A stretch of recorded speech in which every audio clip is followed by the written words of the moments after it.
Welcome back to the Fantasy Bros YouTube channel. Coming back at you with another video. Today we're talking about injuries and how they impact fantasy players.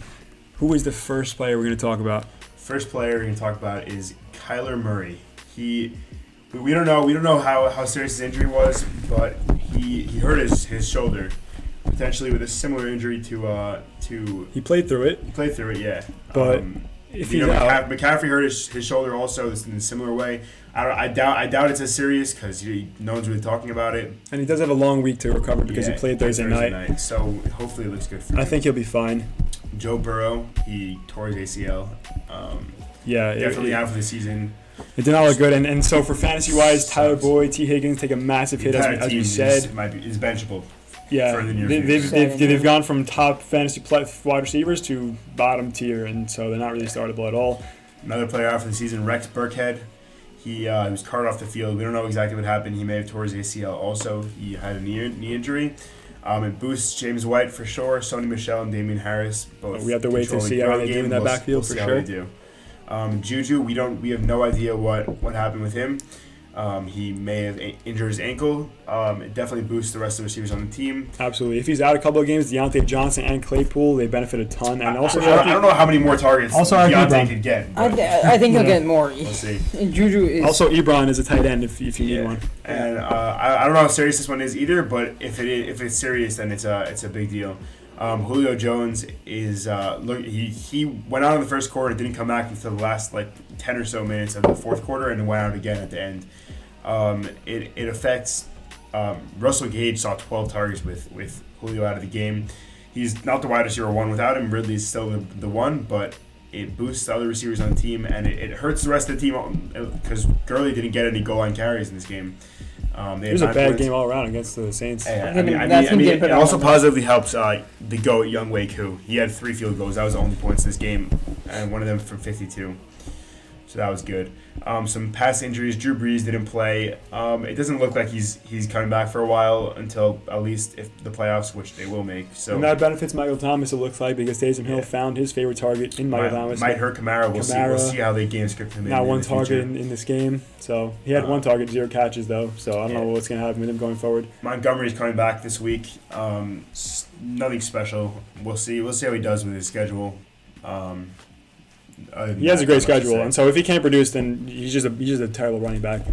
David Johnson, he's going to miss at least another game because his concussion protocol is he's on IR. And as we've seen it from Duke Johnson, he really can't do anything.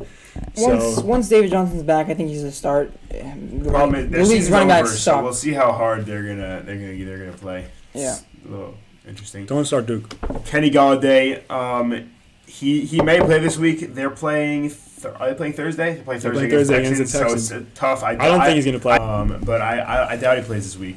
I think he's out, and so T.J. Hawkinson gets a boost, and also they passed it by already for sure. Marvin Jones also. Yeah, T.J. Hawkinson and Marvin Jones are the only really startable players in that offense.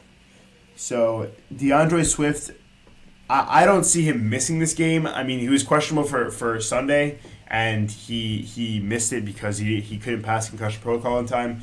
And I see him coming back this week. He'll probably be fine. It doesn't take 2 weeks to recover from a concussion.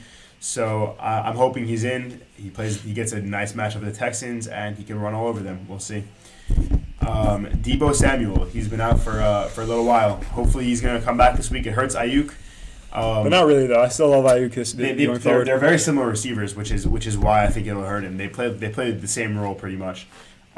But Samuel, he's going to be the wide receiver one on the team, but Ayuk could definitely see continued production. He had 14 targets last game, so we'll see what happens with Deebo coming back. Chris Carson, he might be out for another week. We'll see. If he is, start Carlos Hyde. Yeah, you got to wait on him. Ekeler is ready to go. He wants to go so badly, but the team is just going to hold him out until they know he's healthy. And when he is healthy, especially with their record, he's a beast. He's really good. He's startable whenever he's healthy, and because Herbert's the backfield, it's going to be insane. But until then, Ballage is startable for sure. Is a surefire start. Yeah, Mostert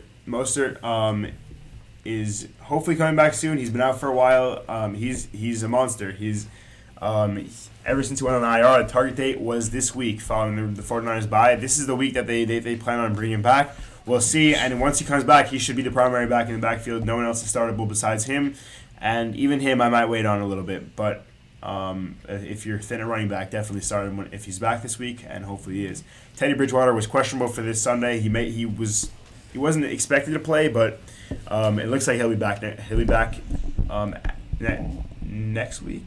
They have a bye in week 13. We thought it would affect their receivers negatively, but it turns out P.J. Walker is the best thing that ever happened to DJ Moore and Curtis Samuel. They might get one more game of P.J. Walker because of their bye in week 13. DJ Moore lit it up. Same with Christian McCaffrey. They might hold both of them out for another week. And either way, regardless of who starts at quarterback, all receivers are startable in that offense. Yep. Yeah. Myles Gaskin, he's been out for a while. He's been on IR. Hopefully he comes back soon. Salvin Ahmed looked pretty decent. solid. Nothing special. I think Gaskin will take over, will resume his lead back duties when he comes back.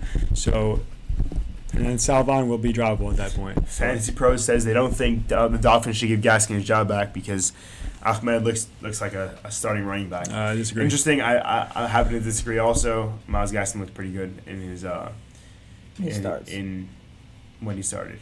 Joe Mixon is placed on IR. I Probably doubt they bring him back because especially with Joe Burrow's injury. They're 2-8. They're not winning another game the rest of the season. It's bleak. Yeah, not looking good. And still, Gio isn't really startable either because of Burrow's injury. Yep. So don't start anyone on the Bengals. And McCaffrey is the last one, but we still don't know with him. He's probably not coming back this week. Probably be back. Hopefully he will, but they're going to keep him out until after the bye. And when he does come back, he is a league winner. Sure. Which is funny to say because you drafted him first overall. So if you're still in the hunt, then and you still Christian have McCaffrey's a McCaffrey, sleeper. you're set. You're definitely set. Crazy. That about wraps it up for injuries and fantasy outlooks. Again, like, subscribe, comment, help us grow, and we help you win. This is the Fantasy Bros signing off, and we'll catch you in the next video.